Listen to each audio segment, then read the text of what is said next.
All right. Welcome back. Here we go. I'm going to wrap up the population genetics.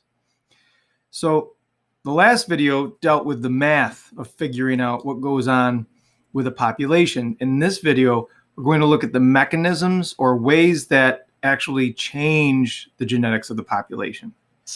So, let's do a little review. The Hardy-Weinberg equilibrium only really works if you have two different times that you can examine a population. You have to give it enough time to go through a few generations of reproduction. So the one on your left, let's call it date 1. Doesn't matter when.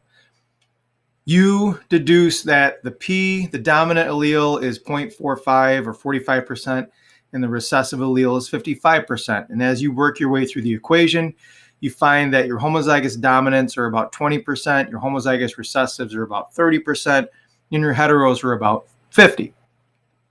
Let's go back 50 years later. And in that 50 years time, maybe there's been 100 generations. We're dealing with insects.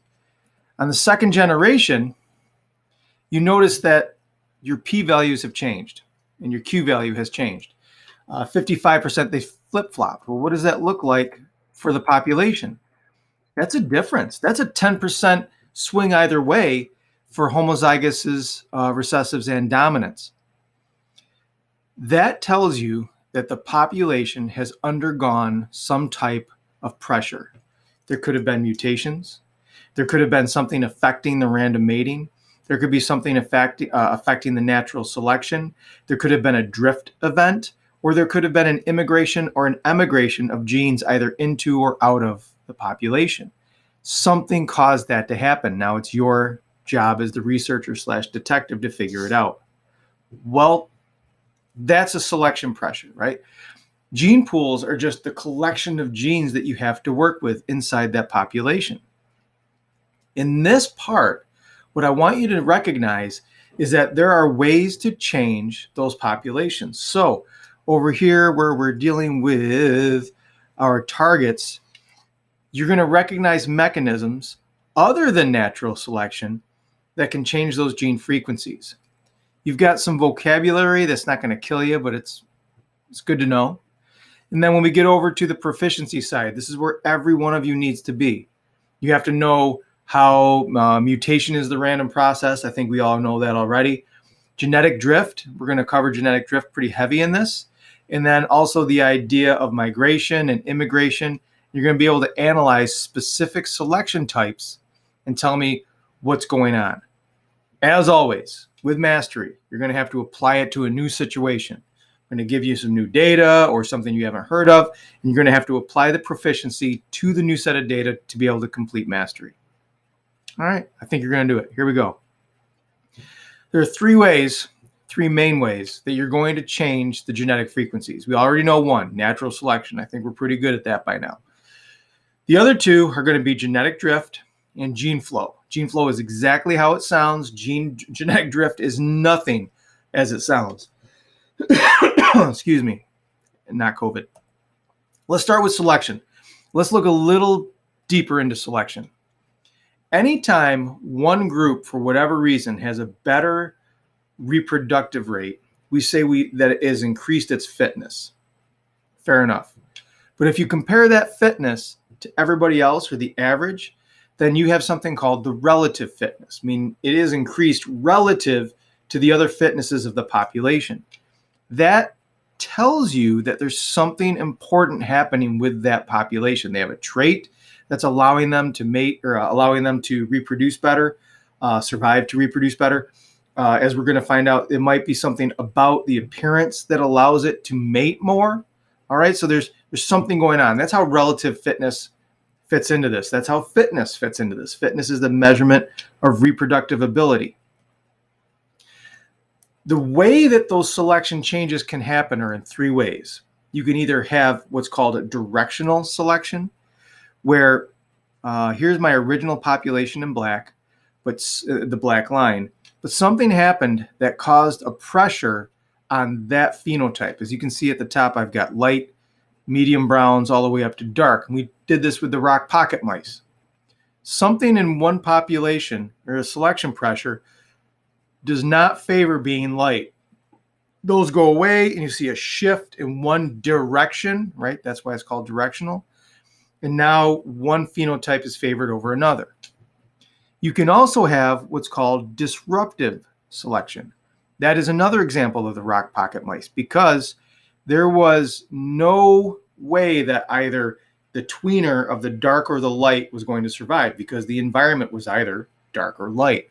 So being a middleman was really not the good place to be. So it favored lighter colors for the lighter sand, or darker colors for the darker lava rock. The third kind is what we refer to as stabilizing, where the outsides, the extremes, are not favored. This baby head sizes are really good stabilizers, right? If you think of the way for humans birth happens, that the head size matters. Too big, you're not coming out. It's probably going to have an effect on mother and baby. Those genes don't make it to the next generation. Too small, the fetus itself, after it's born and becomes a baby, is going to have a lower survivability rate. We know this. So there has to be a medium-sized head, like a stabilized size head, that's also going to help mom have more babies and also help baby survive longer, because head size correlates to body size, correlates to survivability. So those are the three kinds of selection pressures: directional, disruptive, and stabilizing. You should know those, and they're pretty easy to represent. The way that I would prepare for these is think about examples in the environment right now that could either be 1, 2, or 3 of these. Right now, it's been really cold and really snowy. So what kind of selection pressure is happening for birds? Is it directional, disruptive, or stabilizing? If you can survive really cold temperatures, you've built a good nest, it's going to favor one side of that population. So it's probably going to be a directional selection. It wouldn't be disruptive. It's not a hot or cold phenotype. And you're certainly not trying to get rid of the hot or cold and make it a medium. So you're really going toward one direction right now. There's also a different type of selection beyond natural selection. Natural selection has to do with survivability. Sexual selection has to do with the ability to attract mates. With the peacock attracting the peahen, that male has to have a huge display to bring in the ladies. Now, not too big enough display, you're not going to get any ladies. Too big of a display, you're going to get the predators. So even within there's a stabilizing selection built into sexual selection. We see this across almost all the bird species. With the frigate bird, they have that nice big balloon. Other species, they call it peacocking for a reason, right? This display, I mean, every species does this to make themselves look more important or outdress or outdo the other individuals in the population in hopes of attracting more mates. It has been actually documented that little tiny changes, we don't need extreme changes, little tiny changes can increase whatever desirability there is for mating. In a study off in Australia, they took little warblers and they cut little pieces off of their tail feathers and shortened them. That was the only appearance difference. That was enough to attract more mates. The males with shorter tail feathers attracted more mates. It didn't give them any natural selection ability. They didn't survive better. They didn't get better water. They didn't nest better. All they did was look better to some mates, and they were the ones who mated the most. I got a book up there with the example in it. I can't find it right now. But they took a little feather from another different type of warbler, and they plucked it from the tail, and they glued it to the head. So all it was this little tiny curly feather on the front in an attempt to demonstrate sexual selection. And birds that had this little feather that didn't give them any better survivability, didn't allow them to get more food, water, find better nesting, nothing. All it did was make them look better, were 10 times more likely to mate than the ones who lacked that little glued feather on their head, demonstrating that it doesn't always have to be survivability. It can just be attractive. I was going to call it attractive ability. No, attractiveness. Whew. Cheers. Blueberry with oat milk. Okay, onward. Now to natural selection. You already know about this one, right? Any advantage that your genes give you will increase in that environment, provided that they continue to give you an advantage. But there's something called the heterozygous advantage. This isn't found very often, and there's really only one example that we talk about, and that has to do with sickle cell anemia. We take sickle cell anemia, and I forget which letters they want to use. Does it really matter? No. Okay. So let's use big S. Big S means that you have normal hemoglobin. So we're going to call that normal. Big S, little s means that you carry the sickle cell allele, so you're heterozygous, and little s is affected, meaning that you have sickle cell. Here's the thing. These individuals who are heterozygous are very resist malaria. That's pretty cool. Now, how would you ever find that out? Well, you would never find that out unless you were in an area heavy in malaria. So those individuals are more likely to survive if they're heterozygous. And if you do the Punnett square, let's say two survivors mate,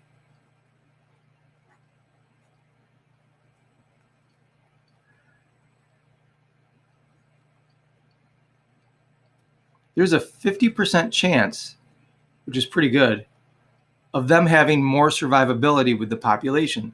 A quarter of them are not, because sickle cell anemia is fatal in areas that don't have the medication or the technology to deal with it. And these are more likely to die of malaria in heavy malaria areas. So really the heterozygous advantage comes when being a carrier for an otherwise deleterious allele allows you survivability in an area. It's pretty cool.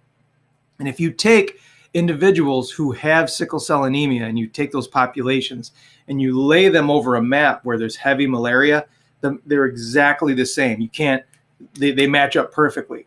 So we would expect that to happen. Areas where you get an advantage, you have greater individuals with that trait for that advantage. Remarkable. Science. Okay, so quick, let's wrap up selection. Any trait that gives you better chance of surviving or attracting mates.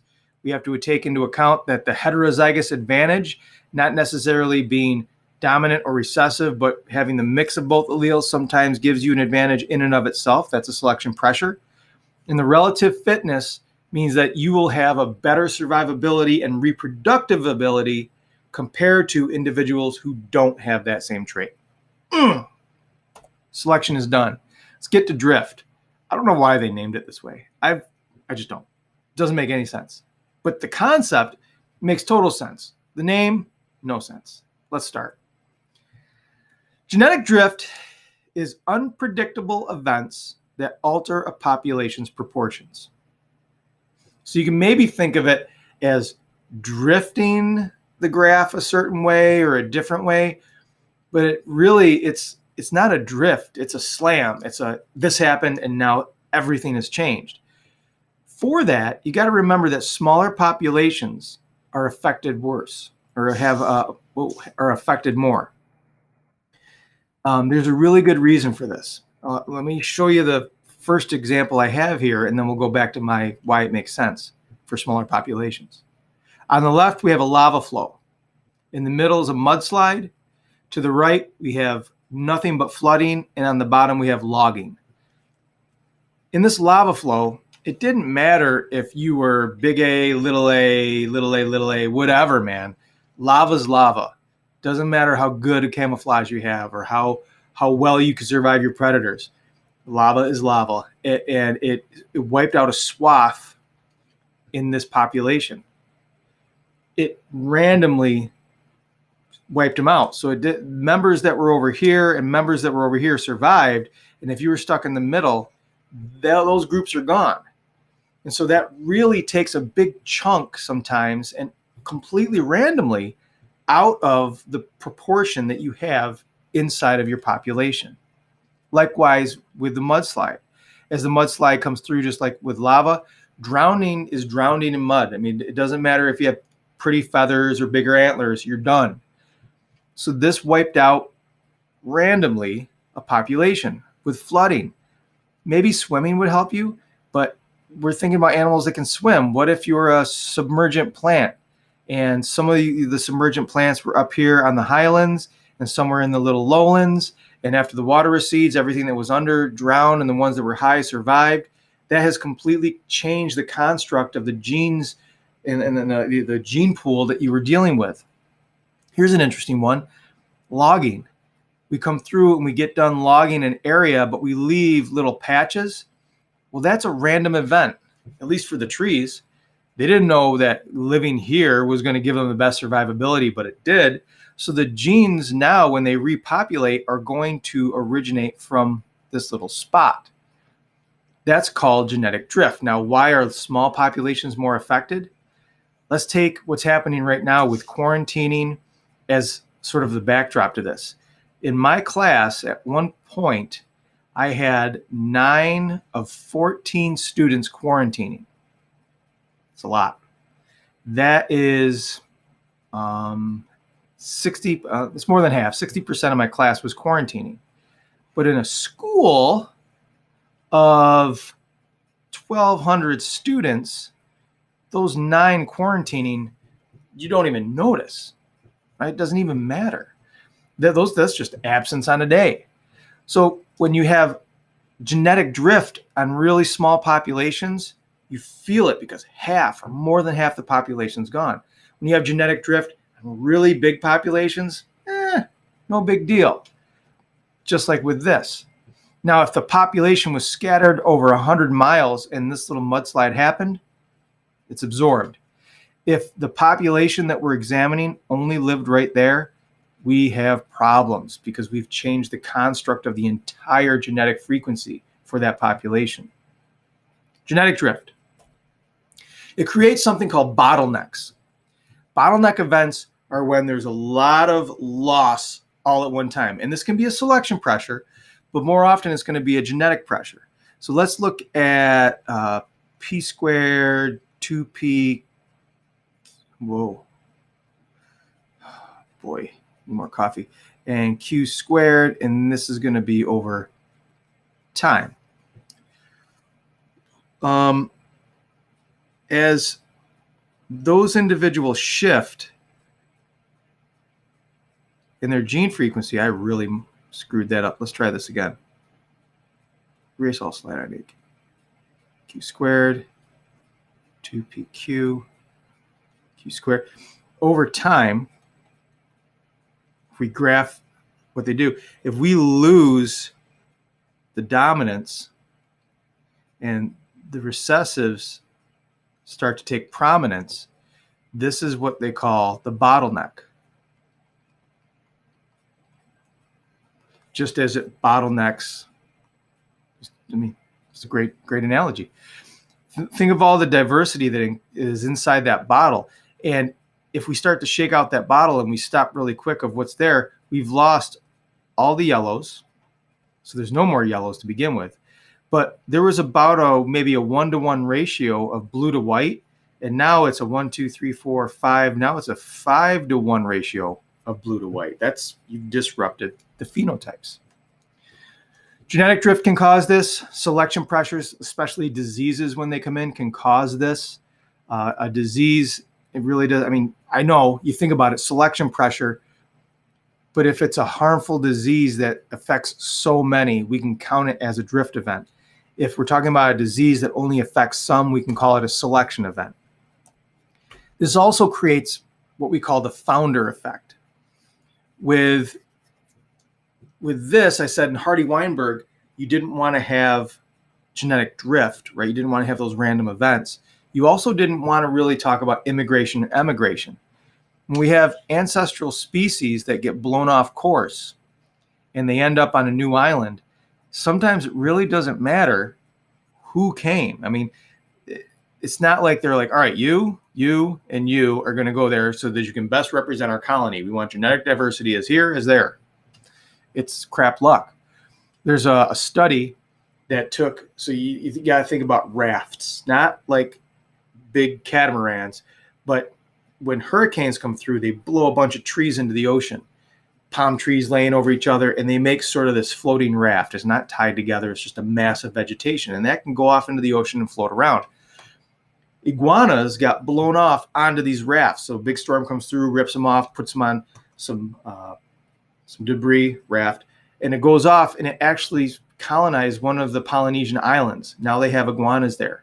And when you do the genetic study from those iguanas against the land iguanas, they're ancestors. They have lineage. The point is, it wasn't like all the iguanas had a meeting early on. They're like, listen, we got to have some genetic diversity on this new island we're going to. So Bill, you've got some nice tail there, and Teddy, I like the spikes, and Yolanda, you've got beautiful green. So you three represent the best of us. It's Teddy goes. I mean, Teddy's the one who just, or you got to have two of them, right? Got to mate. But enough of them that landed there, they didn't represent a cross section of the genetics. They represented whatever landed there. So we call that the founder effect. And now on this island, those individuals are going to newly represent what ancestors they came from. It doesn't always have to be as obvious as I just stated. So there was a drift event out here in, what was that, Illinois? So you've got these little prairie chickens, and humans start logging. We start deforestation. Now here is the range of the prairie chicken in 1820. Now in 1993, they don't got a lot of land. They're just chickens. They don't have any rights. Well, this was the number of alleles per loci. How do they know that? Because we still have those chickens preserved, and we can look at their DNA. Post drift event, that's how many genes per location on average, meaning they've lost genetic diversity. Pre-drift event, there was 5 genes per location. Now post-event, because you only have who you have left, there's only 3 left. And when you compare it against other Kansas and Nebraska with no bottleneck in them, those numbers stay as high as pre-bottleneck or pre-drift event. So it's not, like I said, it's not as obvious as a phenotype. It can be just the number of genes and the ability, the genetic diversity of the species itself. So in summary, drift events, significant in small populations, you know why. They can cause the allele frequencies to change, loss of genetic diversity, and they can cause harmful alleles to become fixed. Going back to last video, if this was your population that you lived in, and either this group or this group end up getting the founder effect or getting bottlenecked, then it has to be one or the other. You lose all the heterozygouses, because all that survive will be the homozygous dominant, or all that survive will be the homozygous recessive. Now those traits are fixed. And it's going to take a mutation, a random mutation, to be selected for to get it back to where it needs to be. All right, so we have one left, right? Gene flow. Gene flow is exactly as it sounds, exchanging genes. I've got a map from Colorado of a lynx population that was studied. This was a population that was suffering genetic diseases at a very high rate, and it's because there were so few of them. And it became clear that there were genetic barriers, physical genetic barriers. You got a river that they can't cross, and you have a mountain range that they can't cross. So this population was isolated. Now you have population A, which had a little pass between 2 mountain ranges that it could mate with B. And so these populations exchanged genes. B and C only had a river, and in the wintertime they could cross over the river, and there was much more exchanging. But this group became isolated. These 2 groups behaved as if they were the same group, and this group started to behave like a third group in that it only got genes every now and again from B. So this is what we refer to as a lack of gene flow. You've cut one population off, and it reduces the variation among those populations because these guys don't have anybody else to mate with, poor dudes, and they're going to start looking a lot like each other, and their genetic variation is going to go down to nothing. At least there's new genes to exchange over in these 3. Fair enough. By the way, what they ended up doing was they took some of these members and artificially transplanted them over into this population so that you got sort of a new breath of genes into the gene pool. And likewise, they took C and move them over here. B and A seem to be doing okay by themselves because they at least had access to C. Cool. So there's 3 ways we can get changes in the gene frequencies. Selection, any type of selection pressure, whether it's natural or reproductive. You have to have genetic drift for their, either can have genetic drift, either with random events such as forest fires, meteors, tsunamis, or just natural disasters in general, also caused by humans, deforestation, or climate change as it is. The third one is gene flow. You're going to change the construct of the gene frequencies if you introduce new genes, or if you take away new genes, or if you completely isolate those genes. You're going to reduce the variation, so migration is important. I think I've hit all my targets. I've mentioned all the vocabulary that you need to know. We've definitely covered bottleneck and founders. We've talked about migration. We've analyzed 3 different types of selection. There's disruptive, there's directional, and then there's stabilizing. This part is for you, being able to take those and apply them to new situations. So I can identify mechanisms other than natural selection that can occur, that can change the gene frequencies, genetic drift, and gene flow. I can describe how random mechanisms like genetic drift can have short-term and long-term effects on a population. In the short term, a big drift event is going to wipe out those genes right away, and it's going to select, not naturally, some survivors. The long-term effect is that now this is all you have to work with. Selection and other processes are going to take over, but you've removed a huge chunk of your genes from the population. All right. I think we did it. Make sure that you took notes and make sure that they're legible, even if you have to rewrite them. Go back and look at anything that you need help with. I would even build a Quizlet to make sure that you're understanding the vocabulary properly, maybe flashcards. If you have any questions, you always know to ask, and I will see you guys later. Hope you learned something. Bye.